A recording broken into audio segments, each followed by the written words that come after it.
Hello, this is Mike Kazemian from Advanced Network Devices. Today we will be having a short overview of Pockethernet, a product from Germany which is useful for technicians and installers alike for physical layer measurement as well as layer 2 measurements. The product is supplied with the wire map as well as a patch cord and a USB cable for recharging the internal battery of the device. What does Pockethernet provide as far as features and functionality is first and foremost the cable tester functions. It can measure wire map, it can measure cable length up to 110 meters for the total cable or pair per pair. It can also find the fault to location as it has a TDR or time domain reflectometry feature built into it, and this is valid for 110 meters. It can measure power over Ethernet or PoE plus on each pair, as well as measuring bare up to 110 meters. Finally, it is supplied with a toner, so we can measure per pair and per cable for tracing purposes. However, Pockethernet is not supplied with a probe. A probe has to be supplied to be able to use the toner feature. It has link analysis functionality, so it can measure the speed of the cable all the way up to 1 gig. It can find simplex and duplexity status of the data cable. It can also measure dropped packets versus captured packets. It recognizes VLAN tags as well as CDP and NLDP, which is Cisco Discovery Protocol and Link Layer Discovery Protocol. It can also do some IP analysis functions such as DHCP results per VLAN. It can do DNS resolution, and it has ping feature for measuring round trip times. Finally, it is able to generate a report either through PDF or it can be emailed to any location from any smartphone. The hardware also works with the combination of a software which can be downloaded from App Store or Google Play depending on which smartphone the user has. Once the software is downloaded, which is free of charge, through Bluetooth technology, the software will work with the hardware, and it is ideal for the users who have to do installations, for example, or investigate problems in hard to reach places. Simply the device is connected to the location of where the measurement needs to be done. The person then can communicate through the Bluetooth with the hardware to be able to measure these parameters and finally generate the report and pass it along. This is a typical report that the software generates. All the parameters that we discussed before can be report be generated for and then sent to any specific location and tagged as part of a total report for any purposes that the installer or the technician might have. This was a short overview of Pockethernet and its features and functionalities. Now let's take a look at the product live and see how this product measures various parameters and how we can communicate between the smartphone and Pockethernet through Bluetooth technology. Now we want to do a physical demonstration of how the software on the smartphones will communicate with the Pockethernet and do basic measurements. In order to do that, first we need to download the software. So we go to the Play Store and we simply select the application that we want to look for, and that is Pockethernet. And we can see this is the application. I've already installed it here, so all we need to do is just open the application. We open the application and we simply press the connect button to be able to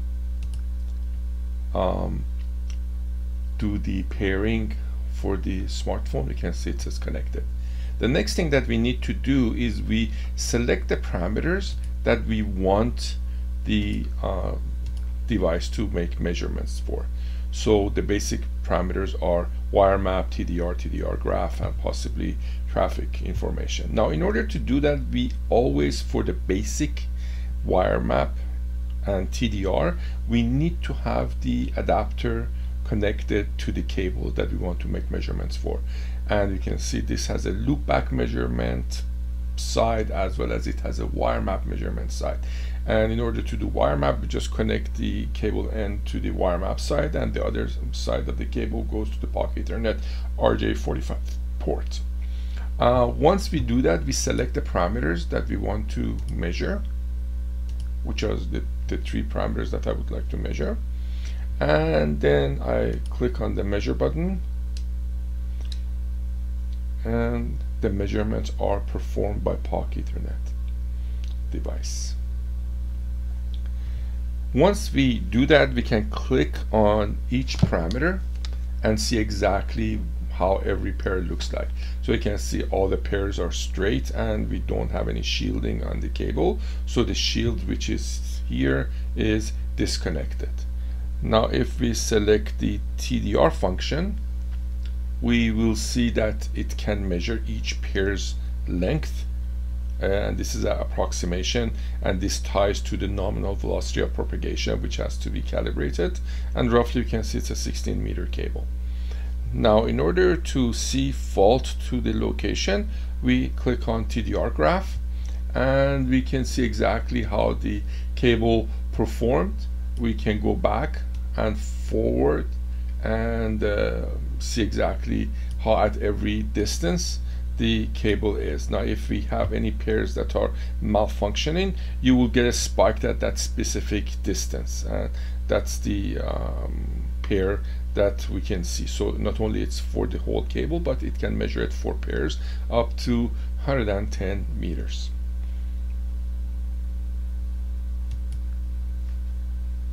This is a basic demonstration of how the wire map, TDR graph, and TDR functions work.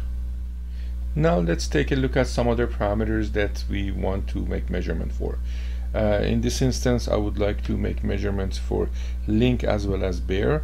So notice that other information that we had from before is already available. So I have to now switch the coupler to the loopback mode to be able to measure link as well as bear information. So I just select link and I select bear and I do my measurements, and now the hardware is making all those necessary measurements. You can see it's already picked up the first set of measurements, and then it is completing the second set of measurements as well. We wait for it to complete this process, and then we should be able to see that information. Now if I go to the link portion, you can see that it says it can support 100 megabit half and full duplex, 10 megabit half and full duplex, but it doesn't support gigabit Ethernet. And if I had any polarity issues per pair or any delay skew, I would be able to see those parameters in this area as well. Now if I go to the bear side, for bit error rate, we can see again, we check for speed, the packet size, the payload type, and then number of packets to be transmitted, and we can see it has sent 100,000 packets, it has no errors, and then the ratio of lost packet is 0, so everything is okay here. This is again another portion of the way the Pockethernet works using the loopback portion of the coupler and then the software.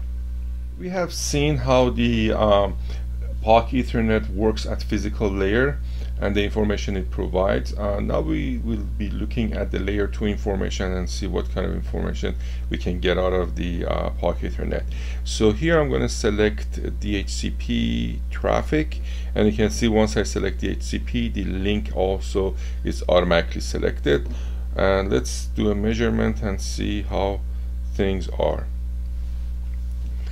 The hardware has picked up the speed of the link, pulled up the DHCP information, and everything looks okay, and it is just sending and receiving packets to see how the performance is. Meanwhile it is doing that, let's take a look at the link information. We can see it is full duplex 1 gig. We can see the delay skew of the pairs, and also we can see the polarity of the pairs as well. We then can take a look at the DHCP information. You can see it has pulled in the gateway detail, DNS server, all the information that is available. We can do that. If we had a static IP address, we had to define those addresses as well, which we don't have in this case. Last but not least, let's take a look at the traffic details. So it is now sending and receiving traffic and wants to make sure that everything is okay. And the number of packets that are sent are exactly the same as what has been received. 4 packets has been sent across. Last but not least, let's take a look at the reporting feature. So once we go to the report, we can input in the details, the tag, the address, the building, the floor, the ID, and so forth. We can even add images if we want to, and we can either send this to a specific location or we can save it locally. Here depends on exactly what we want to do.